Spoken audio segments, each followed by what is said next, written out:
tarde, boa noite! Tudo bem com vocês?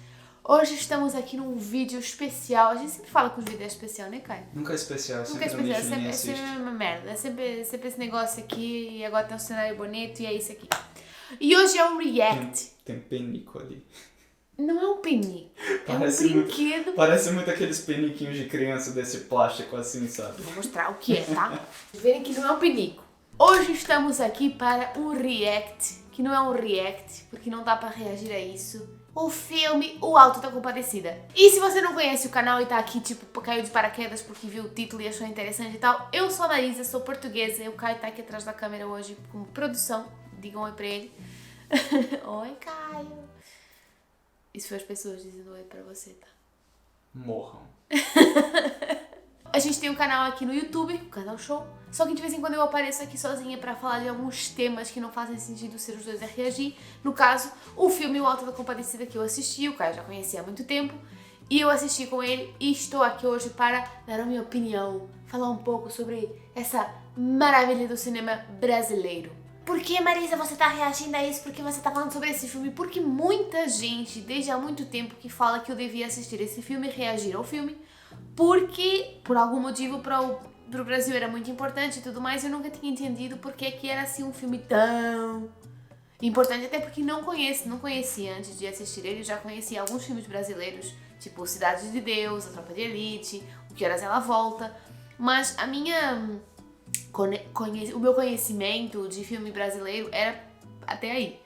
Então todo mundo que falava pra eu assistir esse filme eu sempre achava meio estranho. Mas por quê? Por que nome estranho? Não sei o quê. E eu achava que realmente era uma peça de teatro, porque o alto aqui em Portugal é geralmente associado a uma peça teatral. Da Idade Média, eu acho. Espero não esteja falando merda, mas eu sei que a gente já estudou isso na escola há muito tempo atrás. E eu nunca tinha entendido realmente porque era tão importante pra vocês, porque fazia parte da história do Brasil e tudo mais, até eu assistir o filme. E é isso que vamos falar sobre hoje. Tá bom? Então continua aqui no vídeo. E não se esqueça de deixar seu like, se inscrever no canal e seguir a gente nas redes sociais, tá aqui tudo embaixo. Vamos lá! E o filme começa de uma maneira meio estranha aqui, não tem muita apresentação de personagens, nem de história, nem nada. Só aparecem dois caras, que você assume que são amigos, numa vilazinha anunciando que vai passar o filme mais arretado do mundo no cinema da vila, que é A Paixão de Cristo. E logo no começo você entende que eles são meio pobres, que a vila que eles moram é um lugar bem pobre e tudo mais, e você percebe que é no Nordeste do Brasil, que o Caio sempre me falava que era nas zonas mais áridas do Nordeste do Brasil, do sertão. Inclusive o Caio é do Nordeste, de Maceió, Alagoas, mas não é do sertão. Mas ele sempre me falava que era uma zona muito árida, quase como um deserto e tudo mais, em que a vida era muito difícil, que tinha falta de água, que as pessoas eram muito pobres e tudo mais.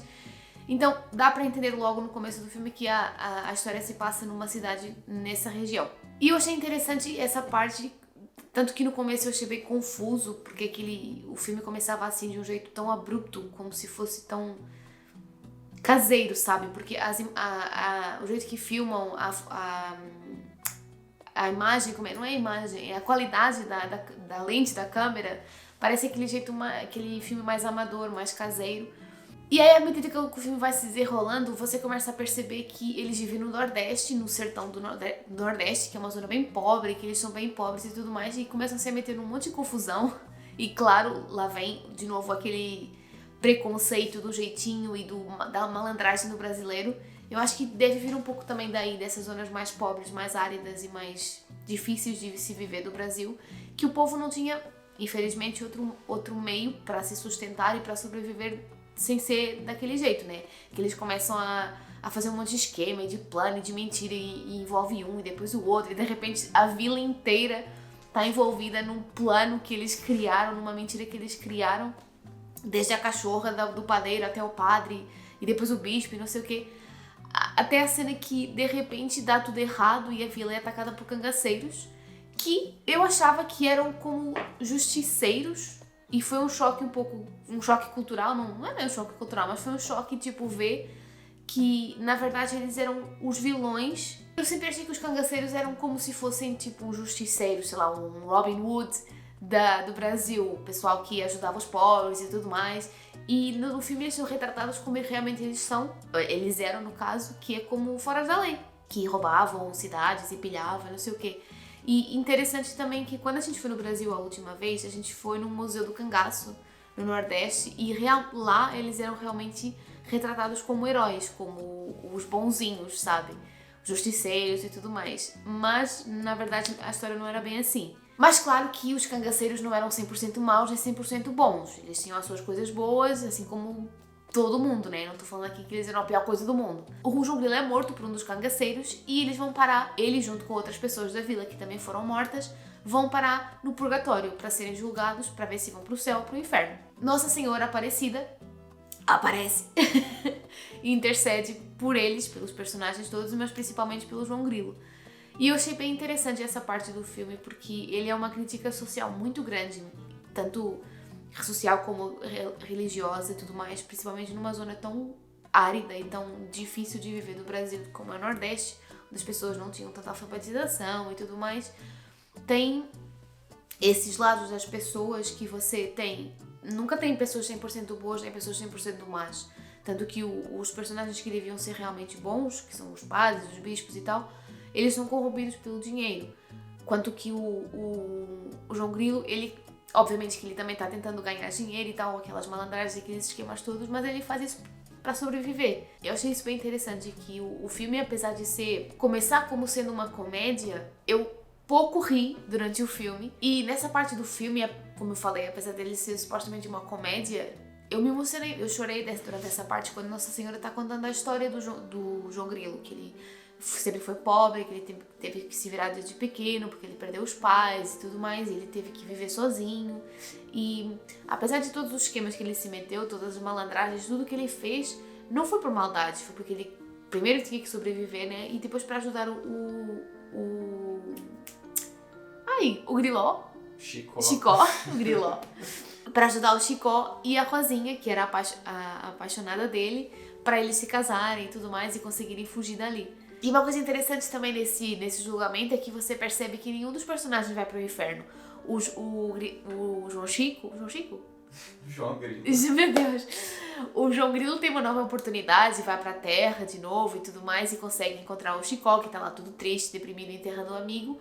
Mas os outros personagens que foram julgados vão pro paraíso, porque apesar de tudo que eles fizeram de mal na vida, inclusive o cangaceiro, em algum momento eles fizeram algo bom. Então Nossa Senhora consegue interceder e falar tipo, olha, mas eles fizeram isso aqui de bom, então talvez eles mereçam uma chance, eles se arrependeram, o padre também no final tem um ato de bondade, se arrepende e tudo mais, e todo mundo vai pro céu.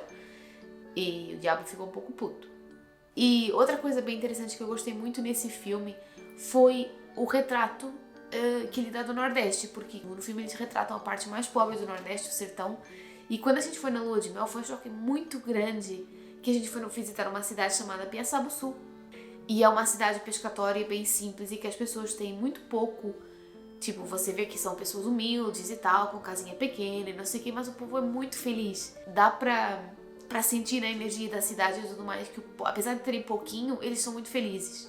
Então foi muito interessante também ver isso retratado no filme e agora eu entendo porque que ele é tão importante pro cinema brasileiro e tudo mais. E que faz muito mais sentido agora, porque depois de ver o filme eu fui pesquisar sobre isso, que ele é baseado numa peça teatral de 1950 e poucos e foi adaptado para o cinema depois. Então, aí fez sentido o começo do filme, toda aquela apresentação e tudo mais, toda aquela sátira e todo aquele humorzinho que aparece no filme, tipo a cena em que o diabo tá lá desenhando um bonequinho de palitinho se enforcando e tudo mais, que são pontinhos de humor bem colocados, né? Mas não é tipo humor óbvio de piadas e tudo mais. E mais uma vez no final do filme você tem uma cena em que a Rosinha, que foge com eles e tal, que partilha o pedaço de pão que eles têm pra viagem com o mendigo que tá passando pela rua. Quando um deles não quer, tipo, a gente tem pouco e tal, e ela fala, mas toma aqui um pouquinho. Que mostra que normalmente o pessoal que menos tem, as pessoas mais pobres e tal, são as pessoas mais bondosas, que sempre compartilham a comida com os outros e tudo, em comparação com as pessoas mais ricas, que são mais agarradas com o dinheiro, que não gostam de ser, que não fazem solidariedade e tudo mais. Então, no final do filme, eu percebi que realmente ele é muito importante para o cinema brasileiro e para a história do Brasil, porque ele retrata uma das partes mais difíceis de viver no Brasil, que é o sertão nordestino, onde as pessoas são mais pobres, têm menos possibilidades de uma vida tranquila, onde não tem água, não tem muita comida e tudo mais, mas que são pessoas geralmente muito bondosas e muito solidárias com aquilo que eles podem dar, enquanto que em outras regiões do Brasil, que têm muito mais dinheiro e tudo mais, as pessoas são mais, como é que se diz? Mesquinhas. Mesquinhas, exatamente. Então é isso, muito obrigada pela sugestão que vocês mandaram, que todo mundo que chateou há tanto tempo para eu assistir esse filme, eu gostei muito, muito mesmo. Ele retrata uma parte do Brasil que eu gosto muito, né, porque o Nordeste, porque motivos óbvios, e foi muito interessante ver essa parte mais da história mais triste, mais realista do que é o Nordeste realmente. Muita gente fala que o filme é uma comédia, inclusive me venderam o filme como sendo uma comédia e eu não achei, tipo, tem cenas que a gente ri e tudo mais, mas eu achei mais uma forma muito leve de retratar um assunto muito pesado, que é a pobreza e a devastidão do Nordeste brasileiro e tal. Então, muito obrigada a todo mundo que me recomendou esse filme, eu gostei bastante. Reassistiria, tô até com vontade de assistir de novo, porque tem cenas que eu não lembro bem, queria ver de novo. Tem uma série do Alto da Compadecida, depois fizeram uma série de TV. E tem uns episódios muito bons e é tudo na mesma vibe do filme. Mesmo estilo de filmagem, mesmo humor, mesmas críticas. Ok. Pronto, agora eu vou assistir a série da Alto da Compadecida, tá? Pronto. É isso que vocês fizeram comigo. Então, e se tiverem mais sugestões de outros filmes pra eu assistir, por favor, mandem, porque eu gosto muito de cinema, mas de cinema brasileiro eu conheço muito pouco. Como eu falei no começo do vídeo, eu assisti Cidade de Deus, Tropa de Elite, né, porque todo mundo conhece, e um filme que eu adorei, que é O Que Horas Ela Volta, mas esse já é bem mais recente, e acho que inclusive passou no Netflix e tudo mais.